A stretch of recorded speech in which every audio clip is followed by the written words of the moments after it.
Muy buenas tardes, bienvenidos a una nueva emisión de este ciclo de Prevención TV, el cuarto ya en el aire.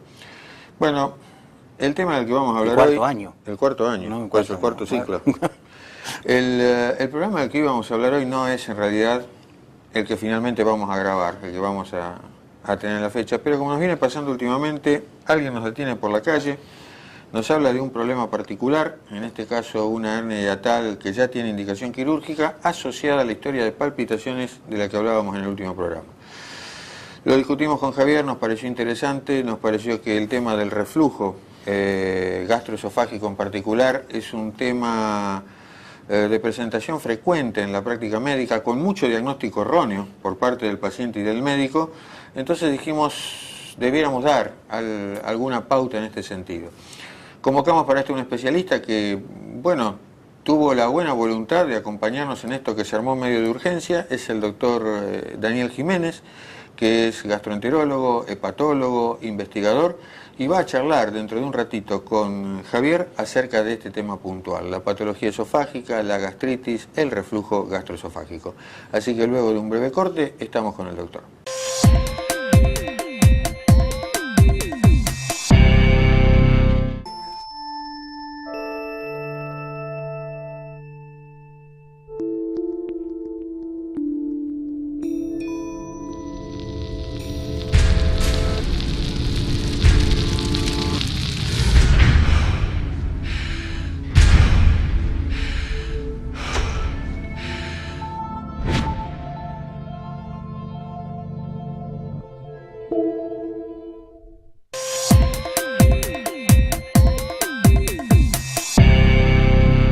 Bueno, tal cual a lo prometido en el bloque inicial, hoy estamos con la presencia del doctor Daniel Jiménez, que es especialista en gastroenterología e investigador en gastroenterología también en el Instituto SER.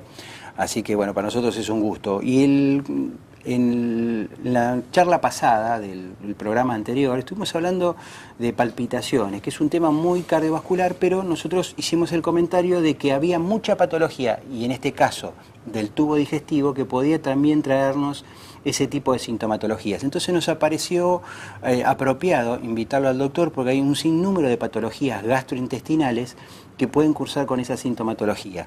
Entonces, bueno, en principio queríamos hablar de lo que es la gastritis, la sintomatología que provoca, el reflujo, los espasmos esofágicos. Así que, bueno, empezaremos por el tema de la gastritis, que es un tema frecuente de consulta en el consultorio. Bueno, ante todo te agradezco la invitación y poder difundir estos temas que son tan importantes para la comunidad.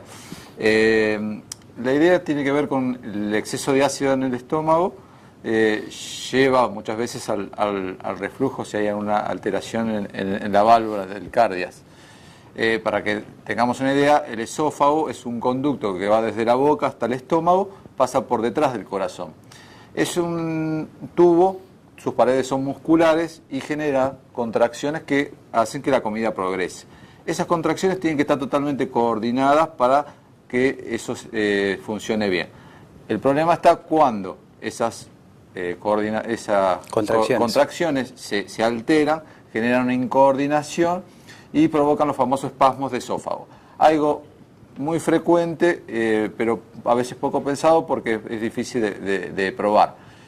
¿Cuáles pueden ser las causas de esos espasmos de esófago? Muchas veces el mismo reflujo.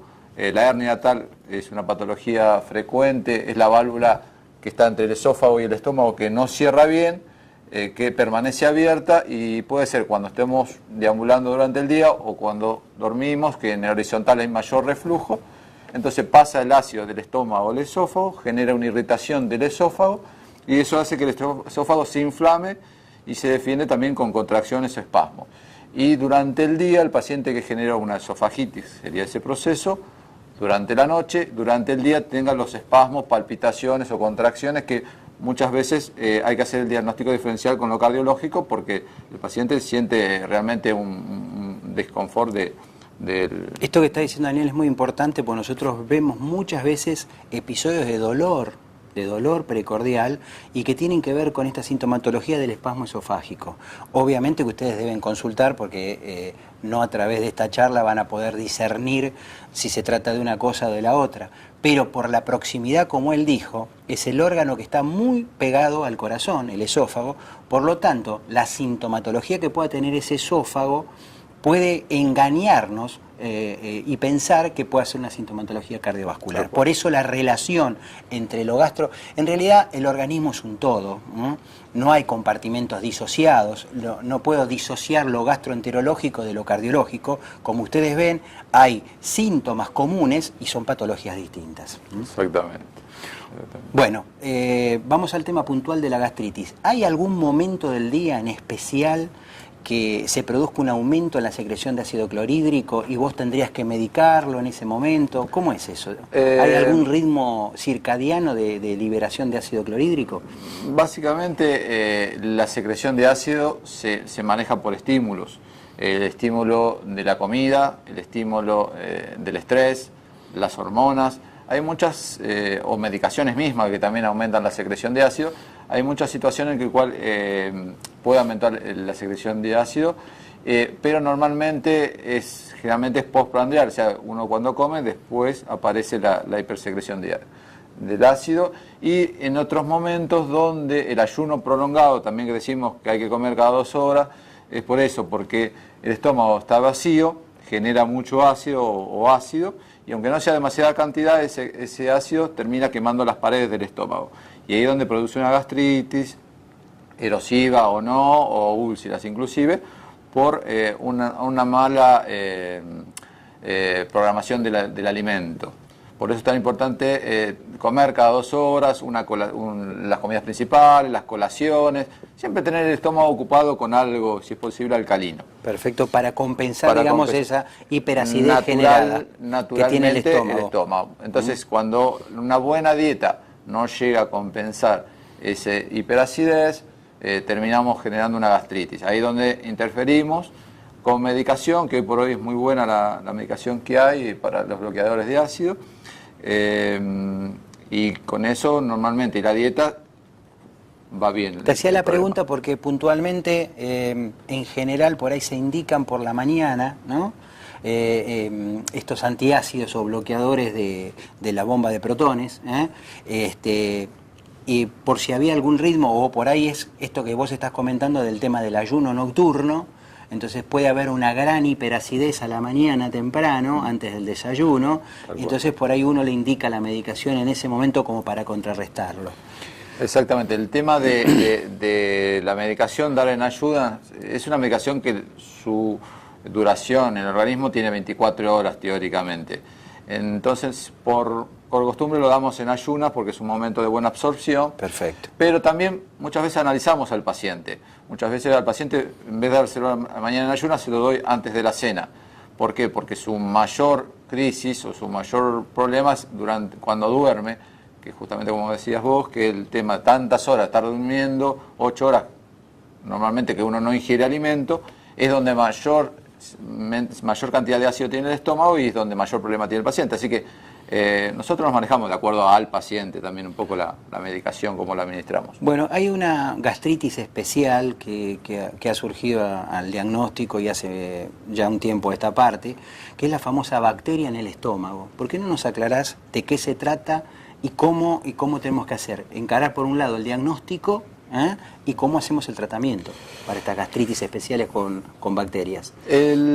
Lo que habría que entender, la bacteria está en el 60% de la población normal. Normal, perfecto. Entonces, ¿qué quiere decir? Que todos podemos tener la bacteria y no genera problemas. Los gastroenterólogos tratamos la bacteria cuando el paciente está sintomático o tiene un problema digestivo que puede estar asociado o no con la bacteria. Si no, eso es un punto a entender porque muchas personas se asustan porque puede haber un reactivo que aparezca positivo a la bacteria, pero si no tiene síntomas y si no generó una gastritis por lo menos fuerte o úlcera, no la tratamos. ¿Cómo actúa la bacteria? La bacteria, yo siempre digo, es como la polilla que se mete en la madera y va generando, se va comiendo la madera. Esta bacteria hace lo mismo, en la mucosa se mete por debajo de la mucosa y produce un proceso inflamatorio crónico que, asociado a un exceso de ácido, mala dieta, estrés, suele terminar en un proceso inflamatorio crónico o úlcera, gastritis. Por eso es importante, el tratamiento que hoy tenemos con antibióticos. No lo digas ahora.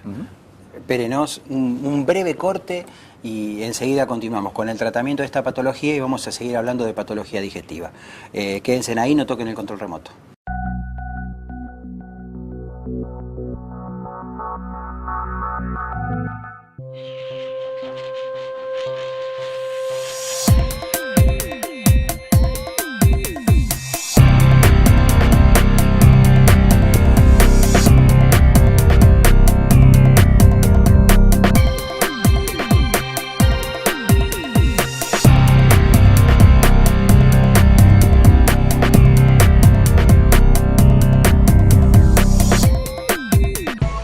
Desde que usted contrata una cobertura médica hasta que comienza a utilizarla, todas las empresas son iguales. Después, es mejor que sea el Círculo Médico de Quilmes, quien le ofrece a través de Femeva Salud Quilmes y Emedic una real libre elección del profesional en su consultorio particular y beneficiarse con su aporte de ley.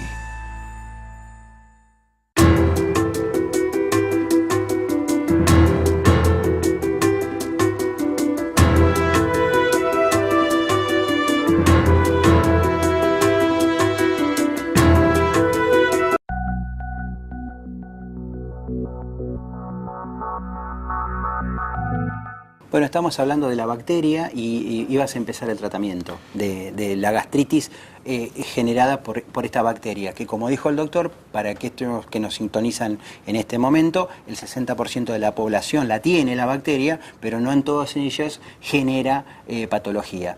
Suponiendo de que genere la patología, ¿cuál sería el tratamiento y la confirmación diagnóstica realmente, ¿no? de que realmente existe la bacteria, ¿no? En general, los endoscopistas que hacemos endoscopía digestiva nos ayudamos mucho con la biopsia de estómago. Si bien también se puede determinar en sangre, pero la biopsia me parece un método directo porque uno ve directamente la bacteria en la muestra. Una vez confirmado... Te hago una preguntita. ¿Es un estudio de rutina? Cuando vos haces una endoscopía digestiva alta, te metes en el estómago, ¿siempre tomás una muestra para ver si hay bacterias o no? Sí, asociado a la sintomatología, sí. Perfecto. De acuerdo, sí. Es un estudio normalmente uno indica un estudio con paciente sintomático. Bien. Estamos hablando que si un paciente sintomático tiene ardor, síntomas de gastritis, automáticamente ya estamos retirando una biopsia para determinar si está asociado o no al Helicobacter pylori. La mitad de las veces es negativo y la otra es positivo, o sea, no siempre la gastritis tiene que ver con la bacteria. Sí, obviamente, obviamente. Bueno, una vez que determinamos el diagnóstico, el tratamiento, en el mundo hay un tratamiento estándar que es con amoxicilina y claritromicina, y en caso hoy se está viendo resistencias a los antibióticos, entonces ya hay tratamientos con 3 y 4 antibióticos. A veces llegamos hasta hacer la necesidad de hacer un cultivo del estómago, de la mucosa del estómago, para determinar un antibiótico adecuado, la un sensibilidad, de la sensibilidad de esa bacteria, porque hoy por hoy se están viendo casos de resistencia de Helicobacter pylori al tratamiento antibiótico. ¿Cuánto dura el tratamiento antibiótico, Jiménez? Normalmente es entre 1 semana y 2 semanas, depende el paciente, la resistencia que uno pueda ver. Lo habitual es, lo aconsejado por la sociedad es 1 semana. Si el paciente queda asintomático, ¿no le volvés a hacer otra endoscopía o le programás una endoscopía para corroborar que está todo bien a un tiempo? Nosotros nos manejamos con un término de 6 meses aproximadamente, bien, que no hacemos antes de eso un control. Normalmente el paciente anda bien con el tratamiento, no vemos prácticamente... uno asocia un bloqueador de ácido, entonces ya estás tratando la gastritis aparte de la bacteria. Perfecto. O sea, normalmente tratamos la bacteria más la gastritis. Sí, van combinados. Van combinados. Entonces normalmente combinado. Para que recaiga un paciente tiene que pasar 6 meses mínimo. O sea, por eso esperamos no menos de eso. Bueno, yo quería hablar con vos del tema de reflujo, pero hay un dato muy importante que la gente debe conocer, que es el tema de la tos nocturna. La tos nocturna que aparece en un paciente y no tiene patología cardiovascular, uno debería pensar en qué cosa. Bueno, hoy nos llegan muchos pacientes tal cual, por el tema de reflujo con tos crónica. Sí, realmente, como decía ¿Y por qué recién, se da la tos? Explícale a la gente cómo es el mecanismo. Como decíamos normalmente hoy, el ácido producido en el estómago muchas veces puede generar el pasaje al esófago por falla en la válvula en el cardias, es la famosa hernia hiatal, que a veces puede haber hernias hiatales donde esa válvula se rompe, para decir una forma. Es la válvula que comunica el esófago con el estómago. Eso tiene que cerrar bien, no cierra bien, entonces generalmente es por hernia. A veces hay pacientes que no tienen hernia hiatal, pero esa válvula tampoco cierra bien. Por ejemplo, enfermedades del colágeno, enfermedades de que puedan tener dermatomiositis, problemas que puedan tener, o enfermedades del músculo también pueden generar que no tenga un buen tono. Un buen tono, no cierra esa válvula y tiene reflujo. Ahora, una vez que tenemos instalado el reflujo, hay reflujo sintomático, que el paciente sufre mucho por reflujo, y gente que no se da cuenta que lo tiene hasta que tiene los síntomas o signos avanzados de reflujo. Entonces, una vez que comienza el reflujo, empieza a quemar el esófago y ese ácido sigue subiendo, muchas veces llegando hasta la garganta, generando a veces laringitis por reflujo, que muchas veces los otorrinos nos mandan los pacientes por tos crónica y ellos ven una laringitis crónica posterior, característica del reflujo. Inclusive se ha visto pacientes hasta con crisis broncoespasmo, símil asma, bronquial crónico, por problemas no detectados de reflujo importante. El paciente no sentía el reflujo, no se daba cuenta. ¿Por qué? Porque era la noche mientras dormía, entonces eso genera una irritación crónica en los bronquios por reflujo nocturno. Entonces, bueno, todo ese proceso realmente lleva a problemas crónicos, tanto esofagitis, laringitis y broncoespasmo. Aparte de pensarlo, ¿cuáles serían los métodos de diagnósticos confirmatorios de que, por ejemplo, el cardias, o sea, esta valvulita que está entre el estómago y el esófago, no está con un tono suficiente? O ¿cómo puedo medir el pH del estómago? ¿Cómo está eso? ¿Con qué métodos diagnósticos puedo hacerlo en este momento? Básicamente arrancamos con los síntomas del paciente, donde el paciente generalmente puede venir por palpitaciones, puede venir por síntomas de reflujo, dolor torácico, precordial, los síntomas de reflujo y síntomas bronquiales. A ese paciente normalmente uno le indica una videoendoscopía. Es el primer paso donde nosotros determinamos qué daño tiene el esófago. Bien.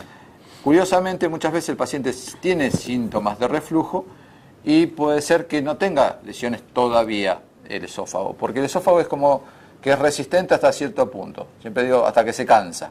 O sea, tiene reflujo, da síntomas, pero todavía no es como que no se lastima. Llega un momento que las barreras se rompen y empieza a aparecer el daño en el esófago. Muchas veces por eso hay pacientes que tienen laringitis por reflujo y no tienen esofagitis, que son los diagnósticos más difíciles. Entonces, en ese caso, si nosotros hacemos la endoscopía y vemos lesiones por reflujo, decimos, sí, este paciente tiene reflujo y lo estamos confirmando. Ahora, si está el otro caso, que el paciente tiene síntomas de reflujo, laringitis, pero no tiene esofagitis, en ese caso recorrimos al segundo paso, que es la manometría y la pHimetría. La manometría básicamente es una sondita que va al cardias y va a medir la fuerza con que cierra la válvula que estamos hablando, perfecto, que es la que da la función de llave.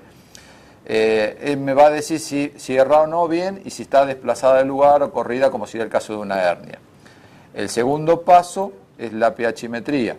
La pHimetría es un método que es lo mismo, con una sondita que se hace por 24 horas, donde colocamos un aparatito similar al de ustedes, que es como el Holter. Sí. Va la sondita conectada a ese aparatito por 24 horas, el paciente hace vida totalmente normal, se mide durante el día y cuando está durmiendo, y en ese caso se va a evaluar qué cantidad de ácido sube todo el día está despierto y está dormido, qué cantidad de ácido y qué tipo de ácido. Hay reflujos ácidos, puramente muy ácidos del estómago, inclusive a veces hay reflujos alcalinos.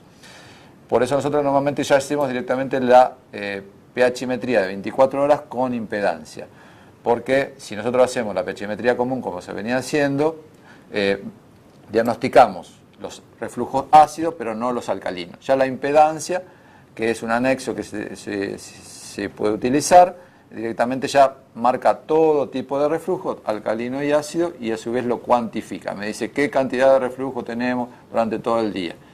¿Eso para qué sirve? Eso lo tenemos accesible acá en Quilmes, ¿no es cierto? Sí, nosotros, nuestros centros son estudios de rutina en pacientes con reflujo. Perfecto. Entonces, con esos 3 estudios, videoendoscopía, manometría y pHimetría, estamos en condiciones de aconsejar al paciente lo que es más aconsejable lo que es más necesario para él en cuanto a su tratamiento.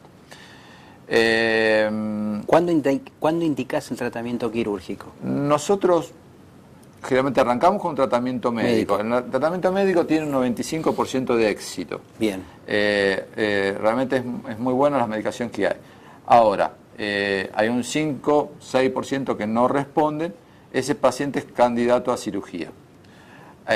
Y después, donde también indicamos la cirugía, es en todos aquellos pacientes jóvenes, en el cual uno tiene una perspectiva de vida, supongamos, de 30, 40, 50 años por delante, que el paciente está condenado a tomar medicación de forma crónica.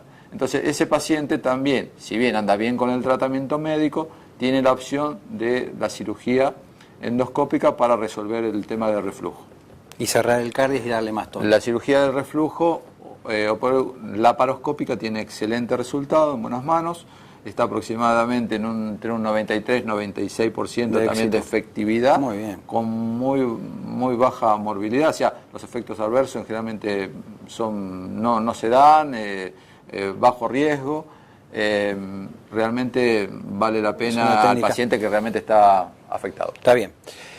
Bueno, se nos está yendo el tiempo. Quedó claro, 95% se resuelven en forma médica, tratamiento médico, y un 5% reservado para la cirugía, que tiene muy buenos resultados. Y no quería dejar de mencionar, antes de irnos, que el doctor Antonita, cuando estuvo acá, nos habló que una de las principales causas de anemia era el reflujo gastroesofágico. Sí. Así que eso también ténganlo en cuenta, ¿no? Sí. En el momento de estar en presencia de una anemia.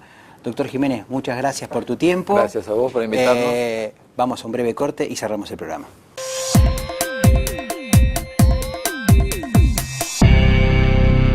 Bueno, y hemos llegado así al cierre de este programa que esperamos haya sido el agrado de todos ustedes.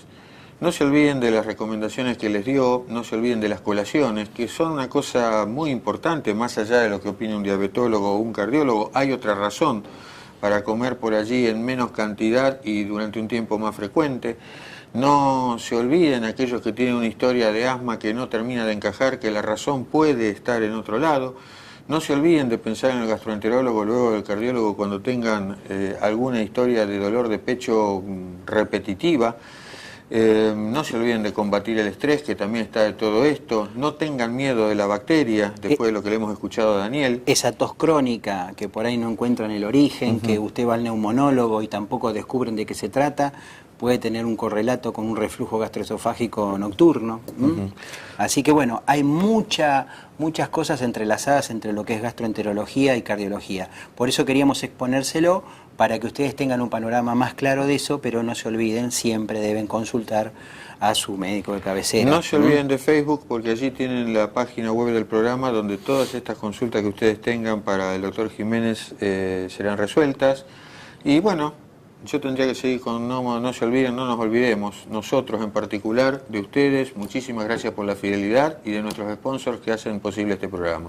Muy buenas tardes y hasta la próxima emisión. Muy buenas tardes y hasta el próximo programa.